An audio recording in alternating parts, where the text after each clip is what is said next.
Hi everyone, it's Lindy. Welcome back to my channel. Today I wanted to try to give you some tips on what to do if your stuff just isn't selling on eBay. So now I've done videos like this before, but this one is a little bit different. This video I am not talking about like the little tricks to the eBay algorithm that I know of, or the little edits that you should do to try to make your listing sell. That's not exactly what this video is about. I've done videos like that before and I will link those up here if you want to go watch them and try doing all of those tricks first.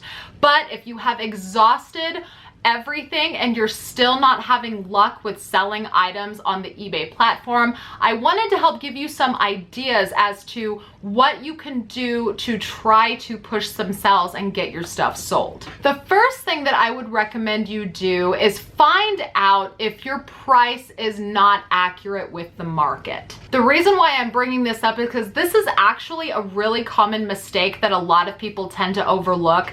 Sometimes it's not an algorithm issue, sometimes it is a listing issue, that there is something wrong with the actual listing. Because if you've gone through and you've made sure that your title has all of the best keywords, your pictures are perfect, your description is on point, you're doing free shipping, best offer, you're running sales, you're doing all of these things, sometimes the issue is price. When it comes to e-commerce, prices and markets fluctuate so fast, sometimes it's unbelievable. An item can be worth $100 one week and then worth $50 the next, and then $20 a month later.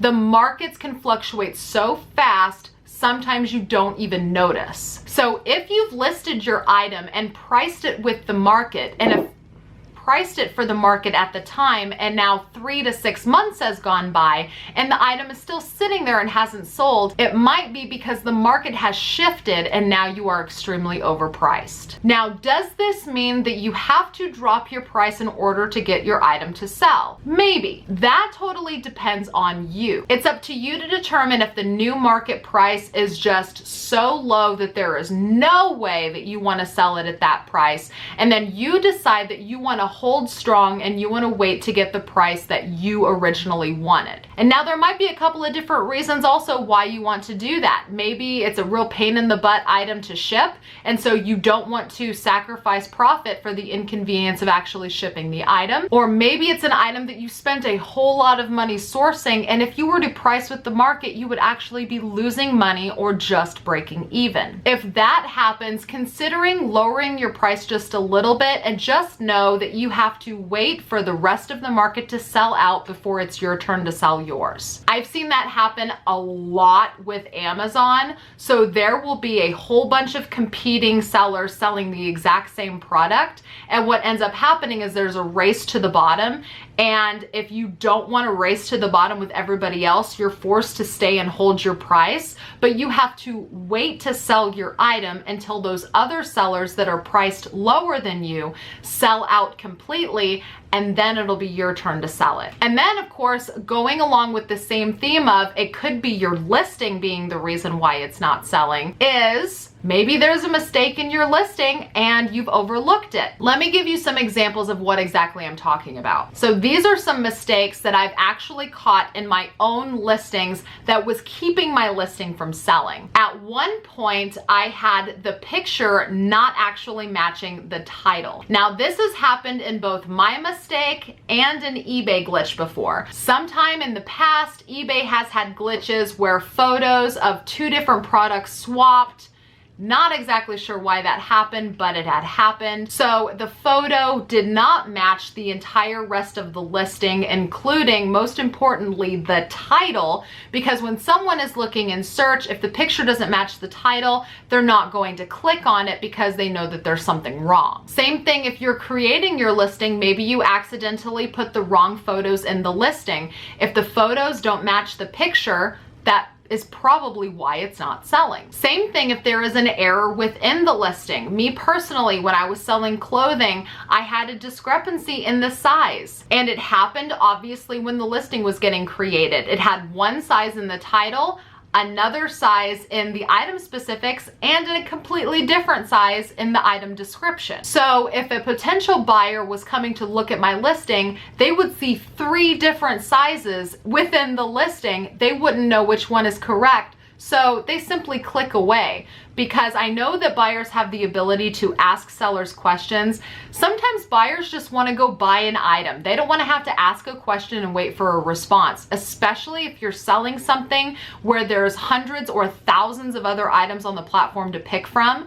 So if you have an error within your listing and a buyer sees it, they're more likely to just click away and go buy one from somebody else than ask you to clarify. So all of this is to say, if your item is not selling, it might not be a matter of a pricing issue. It could just be an error that was overlooked in the listing. So I would recommend going to the listing that you are seeing as not selling for whatever reason and really dissect the listing. Make sure that the description matches what you have in the title. Make sure all of your item specifics are accurate. Make sure that your photograph matches the item that is being listed for sale, because sometimes we make mistakes. We are human, and sometimes it's those mistakes that keep our items from selling. Something else that you should consider is trying another platform. Sometimes things can sell better on a different selling site. Maybe one site has oversaturation of a particular product. Maybe the market price on that product is a lot lower on one platform than on another. Sometimes you might just need a different buyer pool, and different selling sites have different buyer pools. So if you only have the item listed available for sale on one platform, try adding it to another platform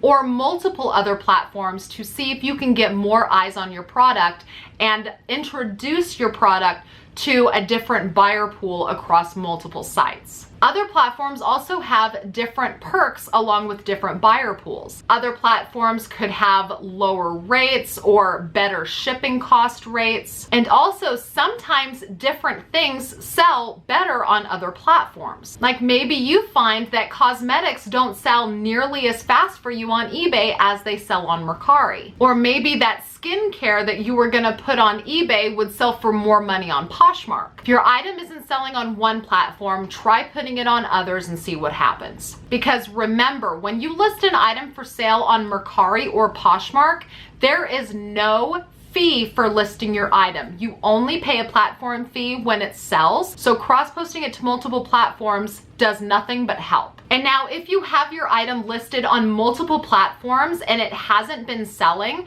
try selling it locally through Facebook Marketplace, Craigslist, Let Go, OfferUp, any of those sites that are out there now for selling in our local community. I really, truly believe that selling locally is way underutilized by resellers. I have been starting to put out more content about selling locally. I'll go ahead and link a couple of those videos up here in the iCards if you'd like to learn more about selling on Facebook Marketplace. But there are so many underutilized perks to selling to our local communities. We can actually sell our merchandise at a lower price point and get more profit for it because there's no platform fees if you sell on Facebook Marketplace. You can also use the financial tools that Facebook offers with Facebook Pay, and there's no fee for using that either. Not to mention, your item can potentially sell a lot faster when you're selling it locally versus listing it online. A lot of the times when you list your item on Facebook Marketplace, it lists just as fast or faster than if you were going to list it on eBay, Mercari, Poshmark, or whatever site you want to sell it on.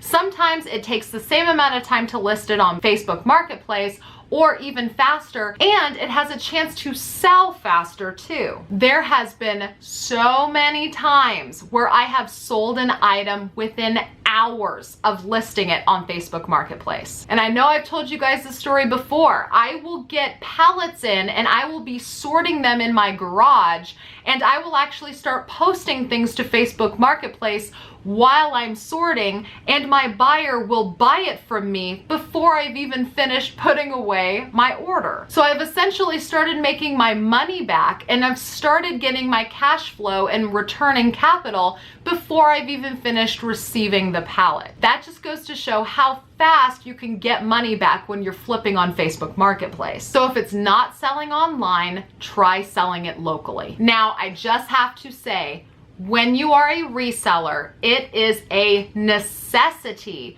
to get creative. True resellers are entrepreneurs. And if you are a true entrepreneur, you have to problem solve. And if you're problem solving, that sometimes means that you need to get creative with how you're going to sell things. I am speaking from personal experience.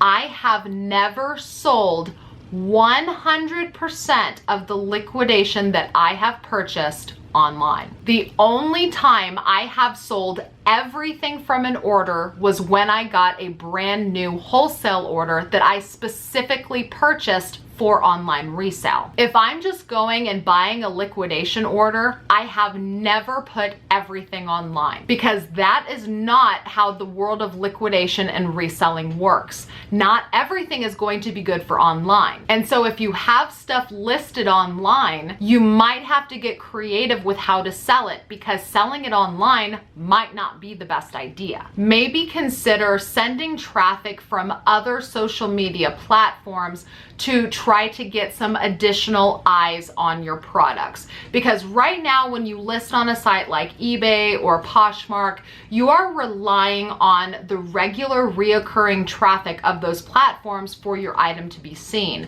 But if you take that traffic into your own hands and you go to social media and you start pushing traffic from social media to your products, sometimes that can help, because you're bringing potential buyers from other sites that might not have known to search for that item on those platforms. So consider creating some sort of a social media business page and utilize hashtags and posting and Instagram stories, things like that, to showcase the items that you have available for sale. You can also offer discounts on those items if they want to purchase directly through you on that social media site. Get creative. And now that I've gone through all of that stuff, let me tell you the things that nobody wants to hear. There are two last reasons why your item might not have sold yet, and they are very much not the popular one-click fix-all kind of thing. And that is, number one, you might just be selling an item that has a lot of current competition, and you might just have to wait for your buyer. Sometimes you have to wait for the other sellers to sell out first, and then it can be your turn. And if you don't want to wait for all of those other sellers to sell out so that you can have your turn, you might also consider just selling it locally to get your money back. That way you can at least have your cash flow back so that you can reinvest it in different merchandise. Because a lot of the times when we're waiting for our items to sell, that is one of the big issues that we have. We need our capital, because a lot of us don't have an endless supply of capital to just keep buying and buying and buying more stuff. We have to wait for the stuff to sell so that we can get cash back so we can go buy more stuff. And if your cash is all tied up in merchandise and you're waiting for it to sell and it's not selling and you're wanting to go buy more merchandise, sometimes you don't have the time to sit around and wait for the other sellers to sell out. So an idea that you might want to do if you don't want to go to another online platform is to just sell it locally for at what you paid or a little bit above, just to get your cash back. That is something that I seriously do all of the time, you guys. I do it all the time. I might make a buy and I have a whole bunch of stuff in it that's not really good for any online platform. So I basically sell it on Facebook Marketplace just to get my money back so that I can have that cash and go make another purchase. It's not even stuff that I make profit on. I just break even to get my cash flow back. And then the second thing is that you might just be waiting for your right buyer. Let's say you're not in a competitive market, you don't have a lot of current competition, situation. Let's say it's an item that is unique or rare and you're frustrated because it's been listed for 6 months or a year and it still hasn't sold. Sometimes you just have to wait for your buyer. Sometimes you can't rush reselling. Sometimes you just have to list it, do what you can, and sit around and wait for it to sell. Because unfortunately, there's no magic wand that we can wave that instantly makes our item sell if the buyer isn't there to buy it. And then the final thing that I wanted to make sure that I say is to always remember to be realistic about how long things can take to sell. Don't think that you're failing as a reseller because it takes you more than 2 weeks to sell an item. If you've had the same item sitting available for sale for a year, you might just be waiting for your buyer. Not every seller lists something and then sells it within 30 days. That's actually far from the truth. A lot of sellers are in this game for the long haul. There are a lot of sellers out there that will list an item and wait years for it to sell. Being a reseller is definitely not a get-rich-quick game. You gotta be in this for the long haul. So just make sure that you're being realistic and understand that sometimes things have to sit and wait to be sold. But feel free to try everything else first. Right, you guys, thank you so much for watching. If you like this video and videos like it, please give it a thumbs up. That way I know it. Don't forget to click the subscribe button and ring the notification bell. That way you'll be notified whenever I post new content. If you have any questions or comments, feel free to leave them down in the comments below. And don't forget to check the video description. I will put some useful information in there for you as well. Thank you again so much for watching, and I will see you guys with my next video. Bye-bye.